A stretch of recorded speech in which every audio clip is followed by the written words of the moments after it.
السلام علیکم ورحمۃ اللہ وبرکاتہ۔ آج ہم اللہ کے ایک عظیم نبی حضرت صالح علیہ السلام کا قصہ سنیں گے۔ یہ قصہ ہمیں یہ سکھاتا ہے کہ اللہ کی نافرمانی اور غرور انسان کو تباہی تک لے جاتا ہے۔ بہت زمانہ پہلے عرب کے علاقے میں ایک طاقتور قوم رہتی تھی جسے قوم ثمود کہا جاتا تھا۔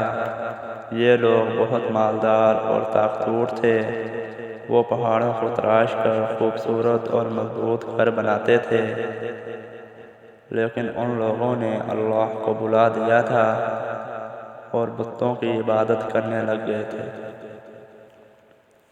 اللہ تعالیٰ نے ان کی ہدایت کے لیے انہی میں سے ایک نیک اور سچے انسان حضرت صالح علیہ السلام کو نبی بنا کر بھیجا۔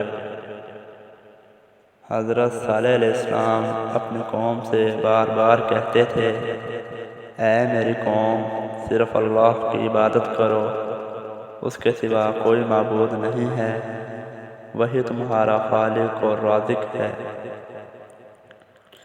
لیکن قوم کے زیادہ تر لوگ تکبر اور غرور میں مبتلا تھے۔ انہوں نے حضرت صالح علیہ السلام کی بات ماننے سے انکار کر دیا اور کہنے لگے، اگر تم واقعی اللہ کے نبی ہو تو ہمیں کوئی معجزہ دکھاؤ۔ تب حضرت صالح علیہ السلام نے اللہ سے دعا کی۔ اللہ تعالیٰ نے ان کے لیے ایک بڑا معجزہ ظاہر کیا۔ پہاڑ سے ایک بڑی اونٹنی نکل آئی۔ یہ منظر دیکھ کر سب لوگ حیران رہ گئے۔ حضرت صالح علیہ السلام نے اپنی قوم سے کہا، یہ اللہ کی اونٹنی ہے اور یہ تمہارے لیے ایک نشانی ہے، اسے نقصان نہ پہنچانا۔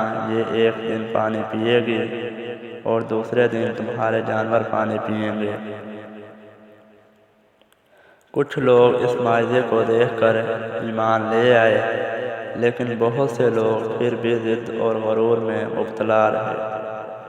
آخرکار چند سرکش لوگوں نے مل کر اس اونٹنی کو قتل کر دیا۔ یہ اللہ کے حکم کی بہت بڑی نافرمانی تھی۔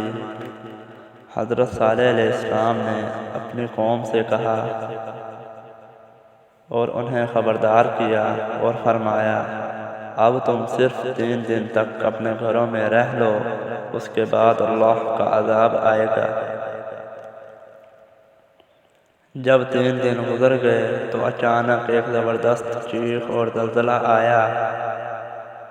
اس عذاب کی وجہ سے پوری قوم تباہ ہو گئی۔ صرف وہ لوگ بچ گئے جو حضرت صالح علیہ السلام پر ایمان لے آئے تھے۔ دوستو، اس قصے سے ہمیں بہت بڑا سبق ملتا ہے کہ ہمیں ہمیشہ اللہ کی اطاعت کرنی چاہیے اور اس کے نبیوں کی بات ماننی چاہیے۔ غرور اور نافرمانی انسان کو تباہی کی طرف لے جاتی ہے، جبکہ ایمان اور نیکی انسان کو کامیابی اور نجات دیتی ہے۔ اور اللہ تعالیٰ ہمیں قرآن کے قصوں سے سبق حاصل کرنے اور صحیح راستے پر چلنے کی توفیق عطا فرمائے۔ جزاک اللہ۔